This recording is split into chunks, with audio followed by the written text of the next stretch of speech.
Hi, I'm Perry Atkinson, General Manager here at theDove. Hey, check out our other videos and check out our website at thedove.us.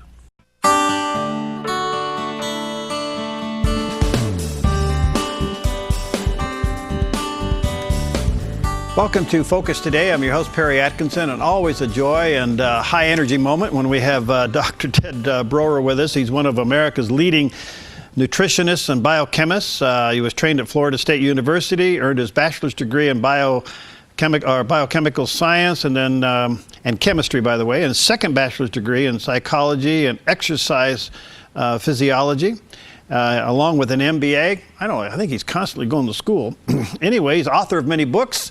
You'll see him all over the place, and today we have him here to talk about something that's even on the ballot and has been on the ballot in the state of Oregon, GMOs. Hi, Ted. How you doing, bud? Perry, I'm doing great, and I just got off the phone talking to my buddy Dave Hodges. Have you ever heard of Dave Hodges? Yeah.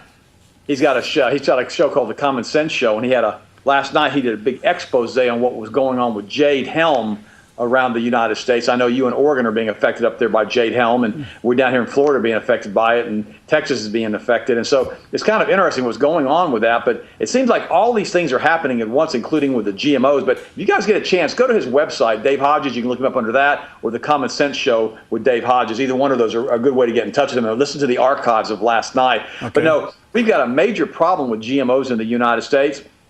And the biggest deal we have with those is that they literally change human DNA when you ingest GMO foods. I don't know why that's going on, what's happening with all of that, but it's actually forcing problems in our DNA, which can be passed on to the next generation and to the next generation, including sterility. Now, I realize the globalists have said that we have too many people on the planet, and quite frankly, I kind of agree with that in some cases. We have a lot of people running around, but they basically have decided they're going to do a massive sterilization project on us as far as getting us to stop reproducing as many people, which I guess that's what they chose to do. And so they're giving us GMOs, which have all kinds of side effects, including sterilization. Within the second or third generation of mice that have been given GMO foods exclusively to eat, they simply can't reproduce anymore, Perry. And the sad part about this is that they know it does this. The research has shown that. And now we're having all the states like Oregon now trying to do ballot initiatives, trying to force GMOs to be listed on the label of foods, but we have this big blowback from the petrochemical industry and from Monsanto saying we don't want you to list the GMO foods because they realize literally thousands and thousands of foods right now, especially a lot of restaurant foods and places where you eat out, are using GMO foods. Not because they want to, it's because it's the only thing that's available. And even Whole Foods last year, when they were confronted with basically having GMO foods in their quote organic product lines, they said, oh, by the way, by 2020, we're going to go ahead and have everything listed properly on the labels on what is organic and what's GMO. A lot of the countries in Europe now are banning GMO foods, but we're trying to force all that through with Monsanto, which is one of the most powerful, largest corporations in the world. Remember, they're also the company that brings us aspartame, which is a NutraSweet equal. It's been linked to brain tumors, brain cancer, seizures, headaches, optic nerve degradation. In addition to that, it releases dopamine in the brain through a special aspartate receptor in the ganglion, and actually is a very, very addictive product for a lot of people. It's almost as if it was designed to be a brain entrainment molecule when you drink diet sodas. I have people that I know that have gone through diet soda withdrawal who've had hallucinations, hot sweats. They've been in bed for days, almost like opiate withdrawal because of what it does as far as the receptors and the release of dopamine in the brain cells. So, wow. This is the same company that brought us Agent Orange, and all the mess that happened with the Vietnam War and all the poison we did to our troops there. Now they're telling us that GMOs are safe, but their own research shows that if you give a mouse GMOs exclusively within a few generations, they can't reproduce. And within 90 days, if you give a mice straight GMO corn, they start having cancerous tumors all over their body. So yes, I want Oregon to lead the charge on this and do some type of ballot initiative, and hopefully we'll have an actual legitimate election, and we won't be using the Diebold election machines that sway the course of events that are going on again. And I want everybody to realize what's going on with the GMOs, what's going on with the aspartame. We've covered the top 10 foods never to eat multiple times. I want everybody to wake up with what's going on with jade helm and why that's okay as far as with posse comitatus, why it's okay to deploy United States troops on United States soil and take away states' rights. I don't understand how Colorado was able to, quote unquote, say they didn't want to participate in jade helm, and why the other southern states haven't done so either, unless it had something to do with the signing of the Civil War declarations and Reconstruction after the Civil War, in which a lot of the states lost some of their rights when they became part of the Union again, which most people don't realize. There's a really good book you can read. I didn't write the book, but it's called The South Was Right. I repeat that, The South Was Right. And it talks about what happened with the 14th Amendment and a lot of things that have happened that has made us basically have a loss of rights after the Civil War. Now remember, my parents are from Germany, right? My dad was born in Iowa. His parents were from Germany. They came over in the 1800s. My mom, she immigrated from Germany in 1952. She went through the entire World War II over there. I'm 60 years old this year, so it's one of those things like I haven't been around. I may look young, but I've been around for a while. And what's interesting about this is that, you know, my mom, when she saw what happened with 9/11, she started crying. She was in the nursing home at the time back in 2001. And she told me, she said it to me in German. We always spoke German together. She said, "Ich habe das schon alle gesehen," which means I've already seen all of this. And I said, "What do you mean by that, Mom?" She goes, "Ted, you don't understand what's fixing to happen.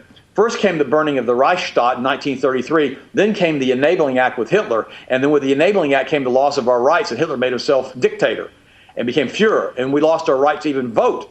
And then we got dragged into World War II because the majority of Germans didn't want that mess to happen, but it happened anyhow because he legally did it by maneuvering what he did as far as going into power. And see, this is what happens, Perry, as we descend into tyranny in the United States. We end up with GMO foods that we don't want. We end up with forced inoculations that we don't want.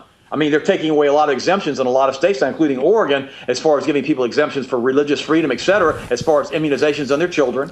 We know that we've had a huge increase in autism rates in the last 25, 30 years. We know that. A lot of people think it's linked to GMO. A lot of people think it's linked to glyphosate, back to Monsanto again with Roundup. A lot of them think it may be the overusing of mercury and the overusing of aluminum in immunizations. There's a lot of different factors which are probably causing this problem that we're having with the aspartame and with the GMOs and with the glyphosate and with all these different things that are causing increased risks of autism in kids. But we need to know as consumers what we can and can't do and what we're eating. I kind of know I want to know what we're eating, Barry. I want to know if the food that I'm eating has stuff spliced into it from other species. The Bible forbids the commingling of seeds like this. And if you read in the book of Genesis, it goes back talking about the Nephilim in Genesis chapter 6 and how all of these things were happening back then, and the whole world became evil and corrupted, and the DNA was damaged. And Noah was chosen because he had pure DNA as far as going on the ark, and he refers back to the book of Enoch. Well, Noah doesn't, but other books refer back to the book of Enoch. And the book of Enoch was in the Bible until like the 4th century, when they had the councils get together, you know, with the Bible and siding with the Catholic Church on what was going to be in the Bible, not in the Bible. And the book of Enoch is still in the Ethiopian Bible. Now, I don't consider it to be, you know, apocryphal text as far as something that we can't change or it's a complete word of God, but it goes into detail what happened with the fallen angels, what happened with the commingling of seed, how all of this stuff happened. It's kind of like an open up chapter of Genesis chapter 6 when there were giants in the land in those days with the Nephilim. And so it's kind of interesting when you start going into the biblical aspect of all of this and start looking at it. The first time I was told about this stuff, I thought these people were completely insane, that I wasn't going to read all that stuff because I wasn't going to be involved in talking about any of this stuff. But then the more I started reading about it, and then finally Jesus said, as it was in the days of Noah, so shall it be with my return. You know, that's a pretty important statement for Jesus to make in the New Testament. And now we have to look at, well, let's find out how it really was in the days of Noah. And in the days of Noah, it was pretty bad. And every thought, everything was evil all of the time. So we have to realize these GMOs, this aspartame, this glyphosate, this Jade Helm mess, the banking problems, what happened in 2008, what happened in 2011, we Christians have to get our heads out of the sand. A few weeks ago, I was talking. How much time we got left? Because I want to get this. I want to come about a minute. Go for it. And a friend of mine, we talked about. He said to me, he said, "Well, I'm going to give the 67 immunizations to my children, and if my children come down with autism, that was God's divine will for their life." In other words, he was talking about providentialism and God allows all of this stuff to happen because it's His will. And I told him, I said, "No, that's how Christians skate around being responsible." I said, "It's not God's will for your children to suffer." I said, now, if you choose to do that, you know, He knew it was going to happen, but it wasn't His will. But go to healthmasters.com, or bodybyted.com to get my latest book, to sign up for my newsletter if this kind of stuff interests you. If it doesn't, oh well, but that's what we talk about. We talk about all the latest breaking technology on how to stay healthy and how to talk as fast as I do. Healthmasters.com. One quick question. Can you answer it in 30 seconds? Any connection with GMO and cancer? Oh, absolutely. Oh, God, are you kidding me? Of course there is. You can't put poison in your body and not have it affect your DNA.